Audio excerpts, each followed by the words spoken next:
Aquilo que o homem te compensa aqui ou te recompensa aqui, fica aqui. Mas aquilo que aqui você esperou ser recompensado e não foi, vai para o livro das obras. O que isso significa? Significa que quando o homem não faz aquilo que deveria fazer, Deus entra em cena.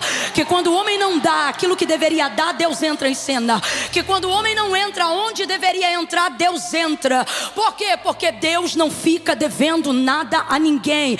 E eu não estou falando sobre o mais alto grau do cristianismo, não. Eu estou falando sobre justiça. O nosso Deus é um Deus de justiça. Eu não sei o que você tem passado, mas a palavra que Deus colocou na minha boca esta noite é essa: diga que eu sou um Deus de justiça. Diga que eu sou um Deus de balança fiel. Diga que eu sou um Deus que muitas vezes aquilo que te magoou, que não foi visto pelas pessoas pela maneira como você esperou que seria visto, você deveria entender que nisto aí morou uma oportunidade de Deus entrar. E aí, Camila, qual é a diferença de eu não ter sido recompensado segundo as minhas obras por quem deveria ter reconhecido o que eu fiz? É uma alegria isso. E por que é uma alegria, Camila? Eu tenho mágoa desse dia, dor desse dia, tristeza desse dia. Se eu fosse você, eu limpava o seu coração, porque a bênção do homem, ela é um reconhecimento momentâneo e transitório, mas a palavra do Senhor diz que a bênção do Senhor não acrescenta dano e ela permanece para sempre. Camila, eu não estou entendendo, vai entender agora. Deus está dizendo: faltou abraço, faltou reconhecimento e faltou honra, porque o que eu tinha para a tua vida não era temporário, era um decreto. Então Deus permitiu até pessoas que não conseguiram se colocar na posição honesta, justa que deveriam, porque Deus iria usar essa lacuna para dizer: eu vou entrar aonde o homem não tinha gabarito para recompensar a altura aquilo que você fez. Eu não sei se você está entendendo.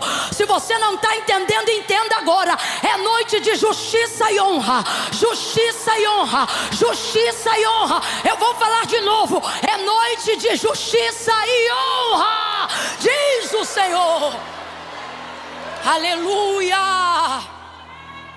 Oh, aleluia. O rei não dormiu justamente naquela noite. E por que justamente naquela noite ele não dormiu? Porque era aquela noite, ou melhor, o dia anterior a essa noite, que um homem chamado Amã, um homem mau. Amã é um homem? Ele é a personificação do mal. Eu costumo chamar Amã de casa vazia. Quem é casa vazia? É a casa que o diabo entra para personificar a sua vontade. Todo homem que não é preenchido de Deus é casa vazia para que Satanás entre. Ah não, Camila, mas eu não tenho nada com o diabo. Mas se você não tiver Deus na vida, o diabo tem com você. Porque Deus bate na porta, o diabo não bate, ele entra. Amã é uma casa vazia. É alguém que Satanás tem liberdade para poder entrar e personificar as ações do mal que ele quer executar contra o povo de Deus. E ele era um grão-vice, um príncipe.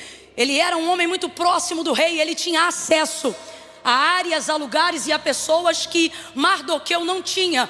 Mardoqueu obviamente é um homem muito bem relacionado. Como é que saberia-se de um registro aonde uma denúncia de uma conspiração, ou seja, algo em oculto, estava acontecendo? Então obviamente Mardoqueu também era um homem muito bem relacionado. Todavia ele não tinha o mesmo nível de acesso que esse príncipe chamado Amã, este homem mau, tinha dentro daquele reino.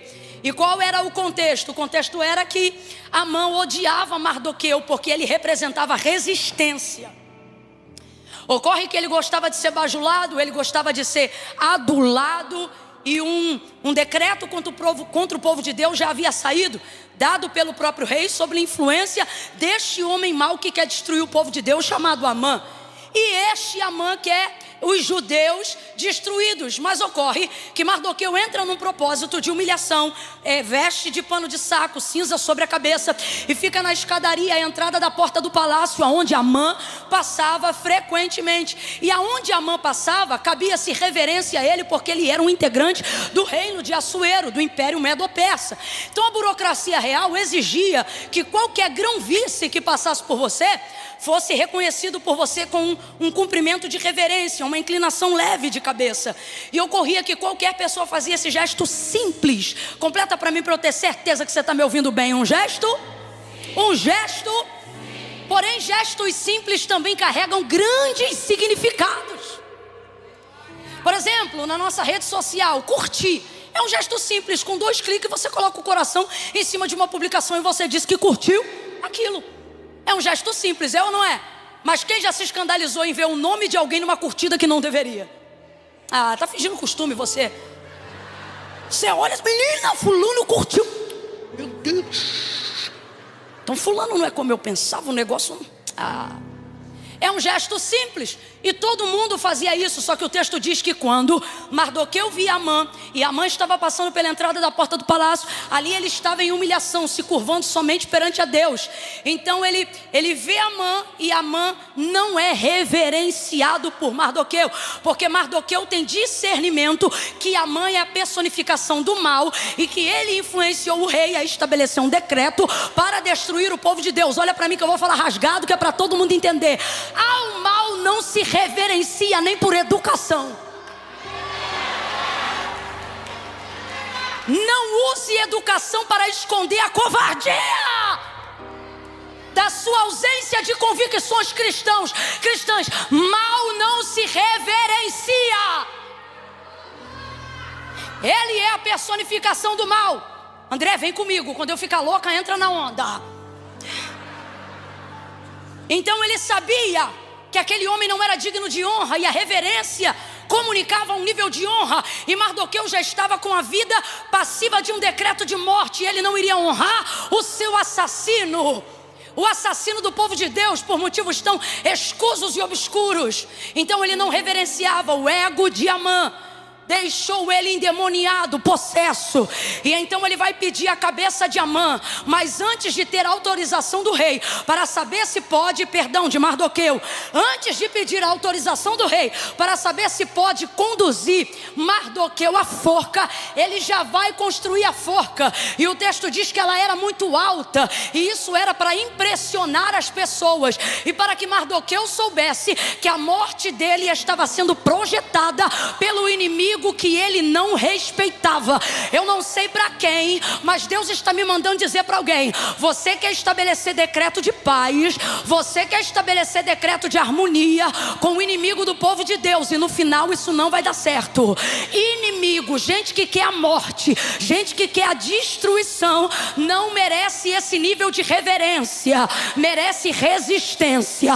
Deus está dizendo: você está fazendo reverência para quem deveria estar demonstrando resistência.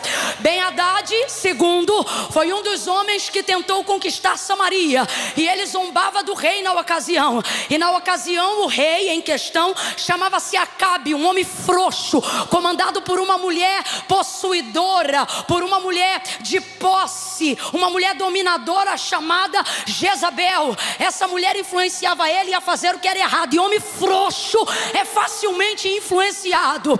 E o texto vai dizer que quando Ben-Hadad vem com os assírios para destruir toda Samaria, ao meio-dia ele já estava bêbado, nem se preparava no exército, porque ele dizia: amanhã a estas horas, antes do meio-dia, o pó de Samaria não vai caber na minha carroça, nós vamos dizimar e destruir essa cidade. Aí Acabe ficou apavorado e não ofereceu resistência. O que ele ofereceu? Oferta de paz. Foi para diante de Ben-Hadad, e de vez tratá-lo como o inimigo que era, sabe o que ele fez? Ele foi para diante desse rei que não o respeitou, que não usou os artifícios de guerra, que não usou a burocracia real, que não tratou ele como rei, que não reconheceu o território. Eu vou falar rasgado: não respeita a tua casa, não respeita a tua vida, não respeita a tua história, e você curte, comenta, compartilha, manda beijo, vai no aniversário, é quebra de princípio. Depois você está deprimido e não sabe por quê, porque a Bíblia diz: a quem honra, honra. Se não te honra, meu irmão, sai desse loop. O que Ben-Hadad vai fazer? Oferta de paz. Ó rei, ó Ben-Hadad, minhas coisas são tuas, meus filhos são teus. Frouxo. Minhas coisas são tuas, meus filhos são teus. Resultado, ele pensou que ia comover Ben-Hadad com isso. Sabe o que Ben-Hadad faz? Vai para cima dele com mais força ainda e diz: amanhã antes do meio-dia, vocês não vão ser meus filhos, vocês vão ser meus escravos. Inimigo não respeita quem oferece paz quando ele chama para guerra. E eu estou falando aqui de questões espirituais. Para de deixar Satanás ganhar território dentro da tua casa. A menina tem 12 anos de idade e decide em que estação de rádio vai ficar. Ela decide a lista dela do que ela vai ouvir. Bota o som nas alturas dentro da casa que você está pagando ainda.